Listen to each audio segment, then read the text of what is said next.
Let us open our Bible to Psalm 107, verse 15 and 16.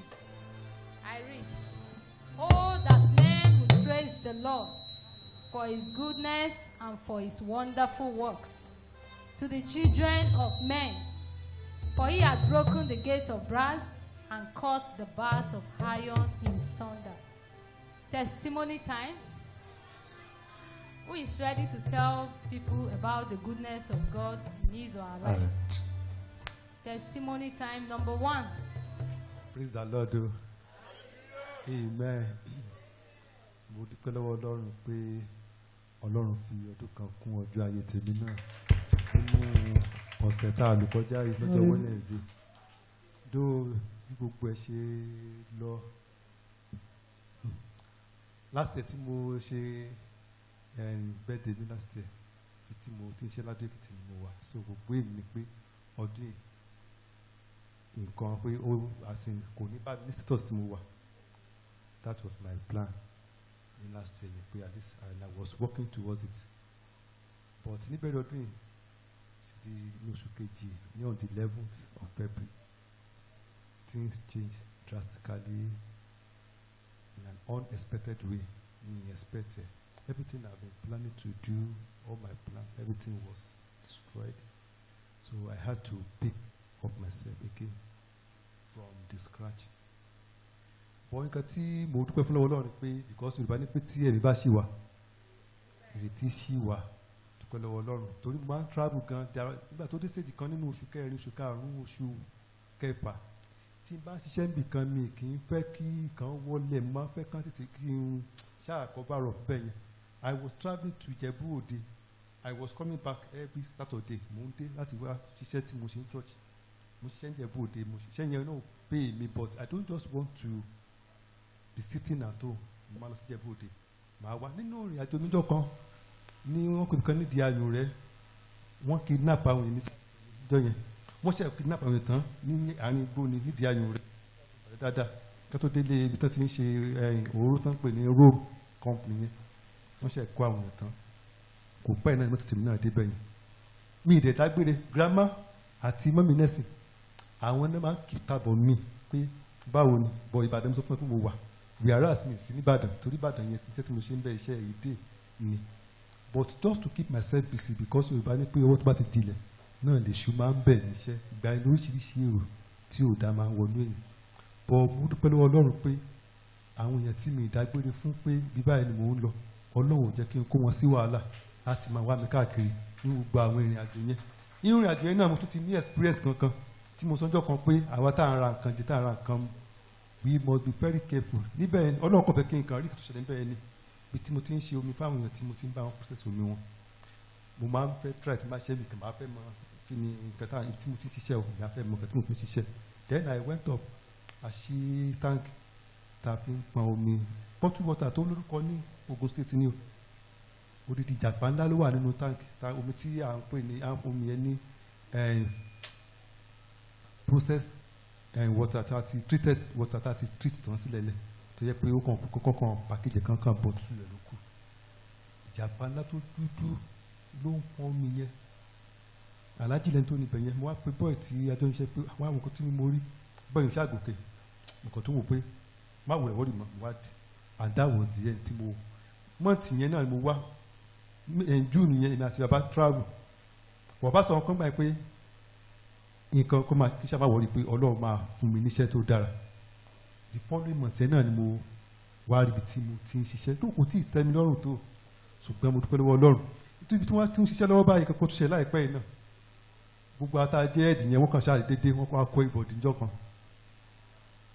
accountant tájọ gbà wá òun ṣáájú mi débi iṣẹ́ yẹn bóyá ó gba bíi a week or 2 weeks lọ́wọ́ mi láàrin June tó ń débi iṣẹ́ sí October tó kọjá yìí ó sì ti kó 18 million naira ti kó ná so the owner came from abroad tọ́sẹ̀ wọ́n ṣe dé nìkan ìgbà kan kí ló dẹ̀ jẹ́ ká ṣe rí tú èmi ṣe night iná wa lọ lálẹ́ àwárí polo so the man has been expected pé a máa ta epo fún àwọn tó máa ń gbé òróró lọ́dọ̀ tiwa gbogbo àwọn mamadọ̀ tó ń ṣe òróró yẹn ọdún tiwa ni wọ́n ń lò wọ́n fi máa lọ ṣe wọ́n wá dé wọn àrípo bá pè mí pé Mr. Dayo kí ló dé tí àwọn ọmọ yóò ṣiṣẹ́ kí ló ṣẹlẹ̀ pé ayé wa díẹ̀ nígbà kan Sàmú ní kò sí pé nínú jẹ́ ní alẹ́ àti bíi 1 lóru láti stop iṣẹ́ tí mo ní káwọn ènìyàn sùn nígbà tí kò sí iná tá a máa lò iná òdẹ̀dẹ̀ kò dẹ̀ sépo. A dẹ̀ máa ń ra epo 200,000 ní everyday. Wọ́n wá ní ṣe bí Oscar ti ra epo mo ní kò ra epo pé kò sí epo kankan bẹ̀ bí tí gbogbo kí nìyẹn ti fọ́ lójú nìyẹn. Ṣé ẹ pé ìka tó bá ṣe ẹ̀nà ìyẹn kan gé bá kó everybody. Ọlọ́ṣà àgbà mi tí ó yẹ kí n sàsùn àgọ́ ọlọ́pàá kó wá padà dé. Wọ́n á ní wáyé ti pé àwọn ẹ̀dẹ̀gbà gbogbo yín pé all of you are graduates. Ẹsẹ̀ pé ẹ̀dẹ̀ ní experience and someone like you ìyẹn bíi tiyín tó jẹ́ a of your age ó dẹ̀ ẹ̀ ń bẹ̀ sún owó báyìí pé ẹ̀ẹ́dẹ̀ sọ̀rọ̀ mo nígbà tí iṣẹ́ tèmi ò jọ mọ́ accounting láti secondary school mo ti yí ṣiṣẹ́ yẹn tán pé ní business study yẹn pé kíní kan debit side kíní kan mi like mi dẹ̀ ní interest nínú rárá pé mi bá wọn dá sí likewise you cannot interfere in what I'm doing kò sí tó fẹ́ sọ fún mi ayé nǹkan tí mo kọ́ ni màá sọ fún ẹ pé tí mo mọ̀ ní tí mo dẹ̀ ń ṣe search lórí ẹ̀ ní everyday so mi gbọ́ síbi ṣe ń ṣe ṣáàkó gbogbo wa but Ọlọ́run ṣáà ṣe pé wọ́n fi wá lẹ́lẹ̀ níjọ́ yẹn àwa bíi díẹ̀ àwọn tó kù marketer àtàwọn tó tún wà ní ìtajìbẹ̀ yẹn wọ́n tì wọ́n mọ́lé so wọ́n sì ń ṣe ẹjọ́ wọn náà títí dìsín náà because wọ́n ti tún wọ́n lẹ́lẹ̀ náà ṣùgbọ́n ọ̀rọ̀ yẹn sì wà lẹ́lẹ̀ pẹ̀lú Ọlọ́run pé bẹ́ẹ̀ tèmi ò bá mi nínú wàhálà àti dààmú torí tó bá pé wọ́n sọ pé bí mo lọ́wọ́ bẹ́ẹ̀ ni torí wọ́n dàpọ̀ lówó fún àwọn kan lówó nùbẹ̀ tó máa ń dọ́dọ́ pé owó bọ̀ wọ́n pín owó fèmí wọn fún mi ní anything wọ́n máa wò pé mi ṣẹ̀dé ni pé mi ṣẹ̀jọ́ àwọn pé mi mọ anything àtúrò mi mọ̀ pé nǹkan báyìí ń lọ níwájú Ọlọ́run àtìyàn tèmi ni pé kí n ṣiṣẹ́ kán dẹ̀ fún mi ní nǹkan tó bá tọ́ sí mi ní ìpàlùsù kí n tẹ̀ máa bẹ Ọlọ́run pé kọ́ Ọlọ́run fi bùkún sí ṣùgbọ́n mo dúpẹ́ lọ́wọ́ Ọlọ́run pé Ọlọ́run ṣeun I'm a year older and I can still say I'm a year better. Ìwà gbàdúrà pé ọdún tó ń bọ̀ kò ní bá mi nínú status yìí kò dẹ̀ ní bá mi nínú sáré láàárín àwọn ọmọ Ọlọ́run náà a tún ti fàyọ̀ ṣe lágbára Ọlọ́run mo dúpẹ́ lọ́wọ́ Ọlọ́run. Number 2. Praise the Lord. Mo dúpẹ́ ní ọwọ́ Ọlọ́run orí òkè yìí torí pé ó dára sí èmi àti ìdílé mi. Ọlọ́run tí ò jẹ́ kí n fojú sunkún ọmọ. Ìdí ọpẹ́ mi ó lọ sí ọ̀dọ̀ Ọlọ́run. Ọlọ́run orí òkè tó dára. Matthew ó ṣeré nílé.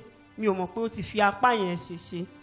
Ó ṣàṣe di ọjọ́ ìmúbá mi lọ sọ́dọ̀ mọ́ mi nẹ́sìn. Mo ní ẹjọ́ ẹ bá mi wo ọwọ́ ọmọ yìí pé ọwọ́ yìí ọkàn mi ò balẹ̀ bí mo ṣe rí ọwọ́ yẹn bí mo yẹ mú dọ́dọ̀ ọkàn tí wọn náà ò balẹ̀ wọ́n ní kí la fẹ́ ṣe sí mo bá ní mi ò mọ̀ náà ní wọ́n bá ní àwọn máa mú mi lọ rí dókítọ̀ pé dókítọ̀ máa yẹ̀ wò bó ṣe di alẹ́ ẹjọ́ yẹn la bá dọ́dọ̀ dókítọ̀ bá rí bí dókítọ̀ ṣẹ̀ṣẹ̀ rí ọwọ́ yẹn jìnnìjìnnì tó kó kalẹ̀ ẹ̀rù ti bà mí mi mọ́ mo yẹ fẹ́ ṣe dókítọ̀ bá ní kò sí solution kan ju pé ká lọ ya x-ray lọ mo ní nǹkan ti dé mọ́mí ọ̀rẹ́ ni a máa yà náà nípa ìgbàgbọ́ àṣà ọjọ́ ta fẹ́ lọ ya x-ray mo pe baba lórí fóònù mo ní dáàdì mi kan báyìí báyìí ló ṣe Matthew pé kinní kan baba ní pé ká lọ yà pé Ọlọ́run máa gba gbogbo ògo mo ní àmì ọjọ́ Wednesday tí a wá sí church baba wa pé Matthew níbẹ̀ yẹn wọ́n ní tá bá ti parí program pé kí ó rí àwọn bí Matthew ṣe sáré jáde ó lọ bá baba pray fún mo dúpẹ́ ní ọwọ́ Ọlọ́run orí òkè yìí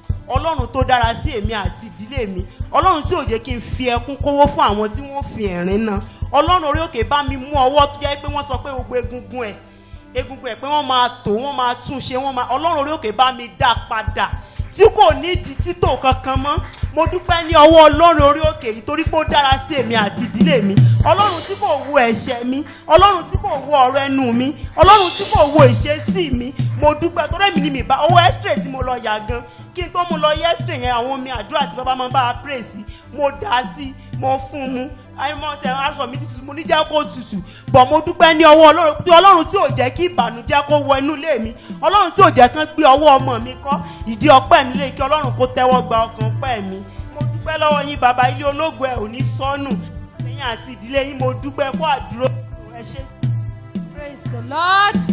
Number 3.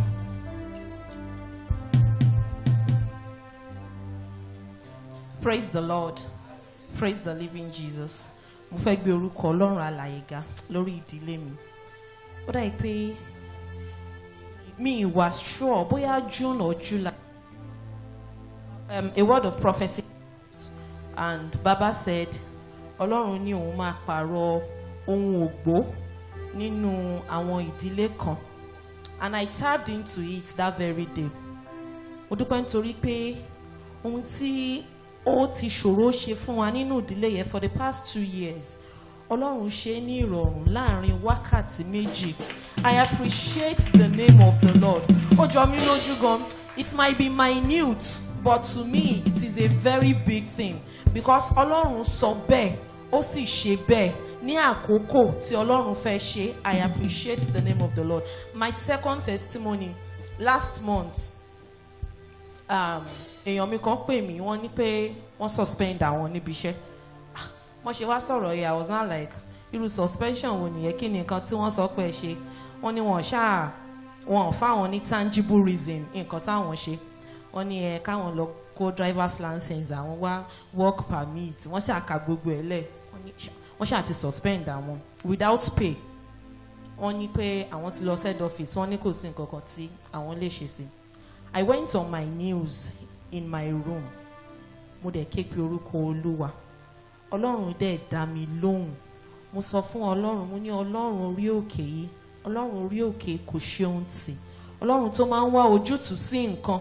Mo fẹ́ kẹ́ bá mi wá ojútùú sí ọ̀rọ̀ yìí. Tá ṣe máa ń pè bí ní solution ground. Mo gbé orúkọ Ọlọ́run alààyè ga. In tí èyìnbó ò kì í ṣe, ó ní pé kán dẹ́ ẹ dúró, kán tún pè é padà. But within, it is not even up to 24 hours. They called him back. They called him back because ó jọ mí lójú gan. To him, he doesn't know what is happening. But I actually know what is happening. Pé orí ọ̀fẹ́ ló fọhùn. Mo gbé orúkọ Ọlọ́run alààyè ga kí Ọlọ́run kó gba ọkàn pẹ́. Number 4.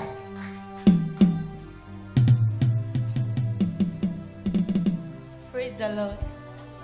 Mo dúpẹ́ lọ́wọ́ Ọlọ́run orí òkè nítorí pé ó dára sí èmi àti ìmọ̀lẹ́bí mi. Ní last week Sunday, bàbá mi kọ pé áńgẹ́lì tó ń pín tó tó èmi ni tó tó ń kọ̀. Ó dúpẹ́ pé mo ní lọ́jọ́ Sunday yẹn mo receive tó, and then this week mo receive ẹlẹ́ẹ̀mejì. Ìjọ pẹ́ mi Ọlọ́run gbà ọpẹ́. Number 5.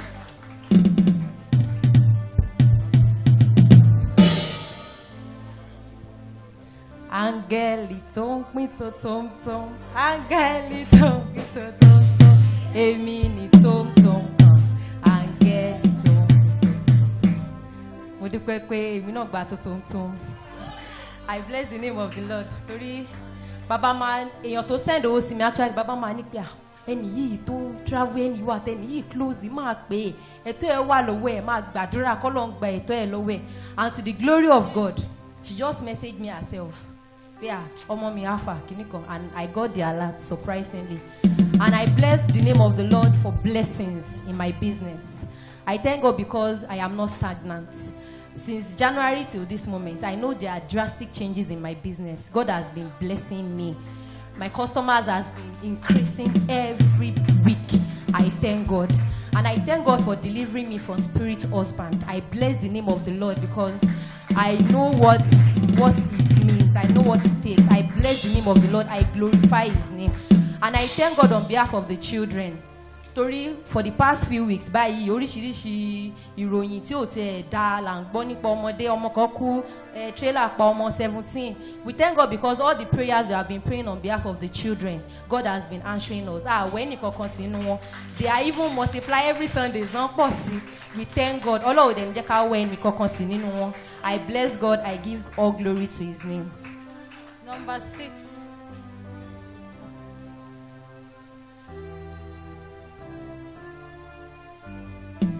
Praise the Lord.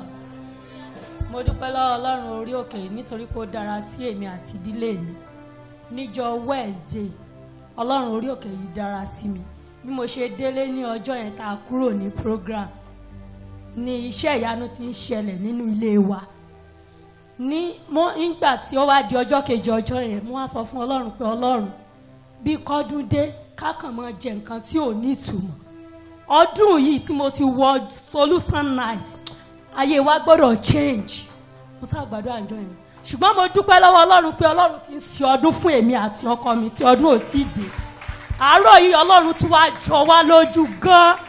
Ìjọ lójú yẹn ó pọ̀ gan. Mo tún wá wò pé Ọlọ́run yìí dára. Ìdí ọpẹ́ mi lélẹ̀ kí Ọlọ́run kó gba ọpẹ́ mi. Number 7. Èmi ò yìn Olúwa, èmi ò yìn Olúwa o. Olúwa dára, èmi ò yìn orúkọ rẹ̀. Èmi ò yìn Olúwa, èmi ò yìn Olúwa o. Olúwa dára, èmi ò yìn orúkọ rẹ̀. Mo dúpẹ́ lọ́wọ́ Ọlọ́run fún àánú àti oore ọ̀fẹ́ rẹ̀. Accident kan tí mo ní ní February 19 tán wá sọ fún mi pé mi ní bá accident yẹn lọ màá ní pé rọ́ ni. Mo dúpẹ́ nítorí pé Ọlọ́run tì di ẹ̀mí mi mú. Mo dúpẹ́ nítorí pé accident yẹn ó kán mi lápá ni ṣùgbọ́n kò gba ẹ̀mí mi. Mo dúpẹ́ nítorí pé Ọlọ́run sì ń tẹ̀ mí síwájú ní ọ̀nà gbogbo. Mo dúpẹ́ lórí iṣẹ́ tí mo lọ ṣe ní Ẹdẹ ọdún mi tí lọ ṣiṣẹ́ níta báyẹn rí. So bàbá mo sọ fún bàbá ní pé kí n lọ pé kò sí anything pé mi ní wà stranded. I bless the name of the Lord that since the beginning and the end of the work I have never been stranded. No matter the how, no matter the situation I am, I have never been stranded. Kò sí ọjọ́ náà. Mo dẹ̀ dúpẹ́ lọ́wọ́ Ọlọ́run for the good and best result tí mo ní lórí nǹkan tán fi mí ṣọ́ pé kí n tọ́jú. Mo dúpẹ́ nítorí pé best result yẹn ó ti ń announce mi láti ọ̀dọ̀ ẹni tí mo ti ṣiṣẹ́ bí ọ̀dọ̀ ọ̀gá mi tán sọ pé ọmọ yín yìí ṣé ó ní nǹkan mi tẹ́ ń fi sí nǹkan tẹ́ ń sìn ni tó fi ń rí báyìí. So mo dúpẹ́ lọ́wọ́ Ọlọ́run nítorí pé Ọlọ́run ó ń tẹ̀ mí síwájú, torí pé Ọlọ́run ló ń yàn fún mi, torí pé Ọlọ́run ló ń gbé mi sókè. Mo dẹ̀ dúpẹ́ lọ́wọ́ Ọlọ́run torí pé èmi náà rí alert léraléra láti ọjọ́ Sunday, ọjọ́ Wednesday, ọjọ́ Thursday, ọjọ́ Friday. Mo dúpẹ́ lọ́wọ́ Ọlọ́run, mo sì dúpẹ́ lọ́wọ́ Ọlọ́run náà nítorí pé Ọlọ́run ti ra aṣọ ọdún fún mi. Mo dúpẹ́ lọ́run kí Olúwa kí ó gbọ́ ọpẹ́ mi. Praise the Lord. Number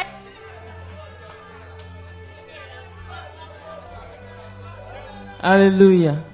Olúwa mo gbé ọ̀gá o. Olúwa mo gbé ọ̀gá o. Àwọn ọ̀run bá mi yìn ọ́ o pé o ṣé. Àwọn ọ̀run bá mi yìn ọ́ o. Mo dúpẹ́ lọ́wọ́ ọba àwọn ọba fún àṣírí mi tó ń bò lójoojúmọ́, fún ìpamọ́. Mo dúpẹ́ lórí àwọn àbúrò mi àtìgbà tí wọ́n ti dé sí ọ̀dọ̀ mi, wọn ò gbóná jù mí lọ. Gbogbo ohun tí a ń jẹ ló ń bá wa lára mu. Wọn ò pè mí lójijì ní school pé nǹkan kan ṣẹlẹ̀ kí n máa sáré bọ̀. Mo gbé orúkọ Ọlọ́run ga. Ìkejì, mo travel ní last week lọ sí Ogun State. Mo dúpẹ́ fún àánú ìrìn àjò. Mo lọ láyọ̀, mo bọ̀ láyọ̀, kí Olúwa kó tẹ́ ọgbọ́n kan pé. number 9.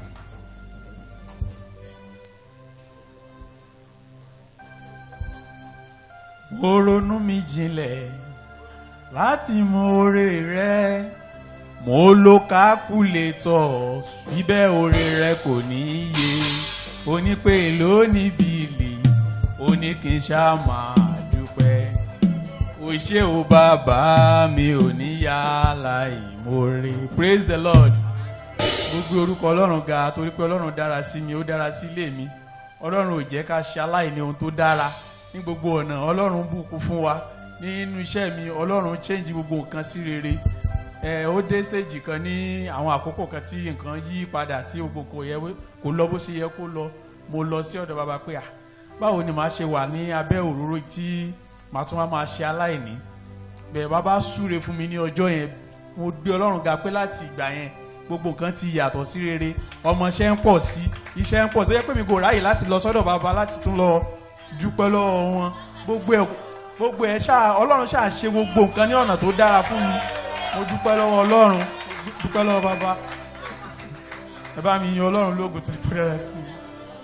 Praise the Lord. Ẹ mọ wá gbà tá a bá fẹ́ dúpẹ́ lọ́wọ́ Ọlọ́run náà o. Praise the Lord. Mo dúpẹ́ lọ́wọ́ Ọlọ́run pé Ọlọ́run dára sí ìdílé mi. Over 4 months tí màmísí mi ti ṣaláìsí. Mo rò pé ìwọ Ọlọ́run mi ò ní anybody, mi ò níyàn kankan àfiwọ́ Ọlọ́run, ṣùgbọ́n Ọlọ́run yà mí lẹ́nu. Pé ọmọ méjì àwọn àbúrò mi méjèèjì, mo tún rò pé èmi ọmọ kékeré báwo ni mo ṣe fẹ́ máa tọ́jú àwọn ọmọ yìí. Tọ́pọ̀ àwọn ẹ̀gbọ́n mi wọ̀n sí láàrin àdì pé báwo mo ṣe fẹ́ máa ṣe. Ṣùgbọ́n mo dúpẹ́ lọ́wọ́ pé Ọlọ́run yà mí lẹ́nu. Tó kò sí gbogbo ọjọ́ Jímọ̀ láti ìgbà tí ìṣẹ̀lẹ̀ ìṣẹ̀lẹ̀ mo ti máa ń sọ pé mi ò lọ́rẹ̀ẹ́, mi ò lẹ́nibọ́dì. Ṣùgbọ́n mo dúpẹ́ ọpẹ́ mi lẹ́ẹ̀kejì ni wípé mi ò sì jọ wá. Nígbà ìjọ tí mo ti join church yìí, Ọlọ́run yà mí lẹ́nu. Kò sí kan tí mo bá béèrè lọ́dọ̀ lọ Ọlọ́run máa ṣe fún mi ni. tí mo bá sọ fún bọ́dá mi pé bọ́dá mo máa ní Dubai ×2 double mo máa ń ṣe fún mi nídìí ọpẹ́ mi ní kọ́lọ́ ń gbà ẹ̀yìn. Praise the Lord.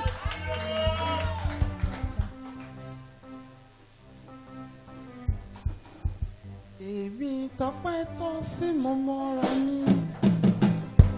Èmi tọ́pẹ́ tọ́ sí mo mọ́ra mi o.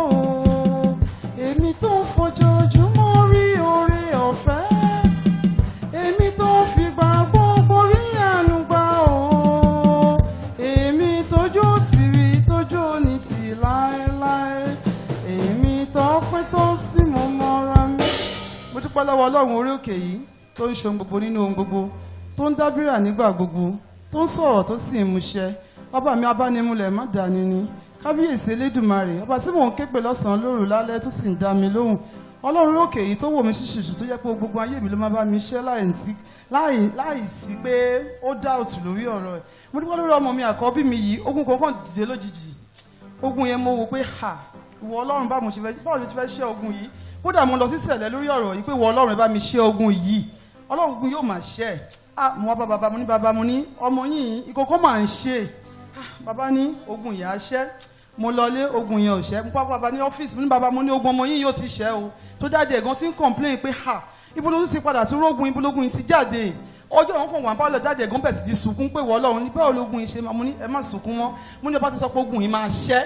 Mo dẹ̀ dúpẹ́ lọ́wọ́ Ọlọ́run láti gbà tí bàbá ti sọ pé mo tó bá wọn lọ́fíìsì sọ pé ogun yìí máa ṣẹ́. Wait, kí ló dé pé tí testimony bá ń ṣẹlẹ̀ gbà táwọn èèyàn bá share wọ́n ń share ra ilé. Olúwa sọ wípé ní ìgbà tí ogun yìí máa ṣẹ́ ẹ ò ní notice. Yes. Ẹ máa everybody tá a bá tọ́lọ̀ máa ṣe ẹja máa sọ bá a ṣe lọ pé ní ìgbà tá a bá lọ ẹ ò ní mọ̀. Do you now get it now? All right. Ìgbà tó ogun yìí máa mi ò tẹ̀ but mo ṣáà ń watch pé jẹ́ ń wò mo dẹ̀ dúpẹ́ lọ́wọ́ Ọlọ́run pé láti ìgbà yẹn títí di wákàtí yìí mi ò rí ogun náà mọ́. Mo dẹ̀ dúpẹ́ fún ìrànlọ́wọ́ ní gbogbo ọ̀nà. Mo dúpẹ́ fún ìrànlọ́wọ́ níbi tí mi ti ẹ̀ fọkàn sí lọ́lọ́run ń dìde ìrànlọ́wọ́. Mo dúpẹ́ lọ́wọ́ adé orí mi tíṣẹ́ wọn Ọlọ́run jẹ́ kí iṣẹ́ wọn dàrú. Ọlọ́run jẹ́ kán pòkù wọn wá bá mi nílé mi sì gbọ́ ìròyìn ìbànújẹ́ lórí wọn. Ìdí ọpẹ́ mi. Praise the Lord.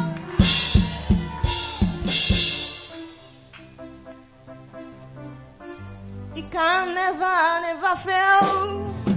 It can never fail. It can never fail. Jesus today and forever.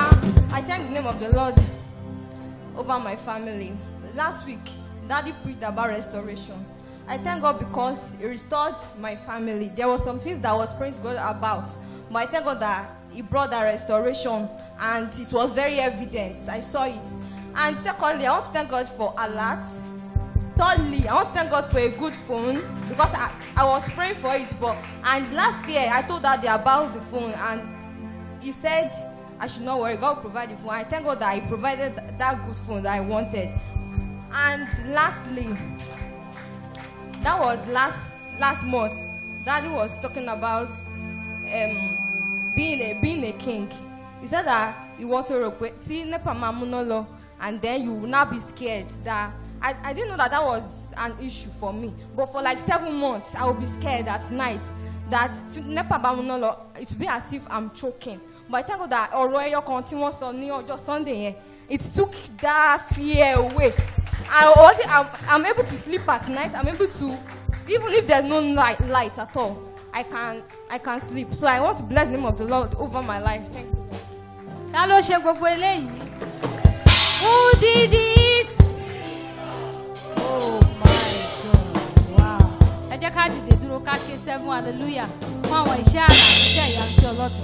Praise the Lord! Hallelujah! Hallelujah! Hallelujah! Hallelujah! Hallelujah! Hallelujah! Hallelujah! In Jesus' name we have prayed. Our Father will bless you, worship you, we appreciate you. Thank you, Father, for breaking the gates of brass in our life, in our home, in our environment, oh God. Thank you, Father, for cutting the bars of iron around us. We bless your name for giving us victory in all ramifications of our lives. Be thou exalted in Jesus' name. Father, let our testimonies be permanent in Jesus' name. Ogun tó ti ṣẹ́ kò gbọdọ̀ gbórí mọ́ in the name of Jesus. In Jesus' name we have prayed. Amen.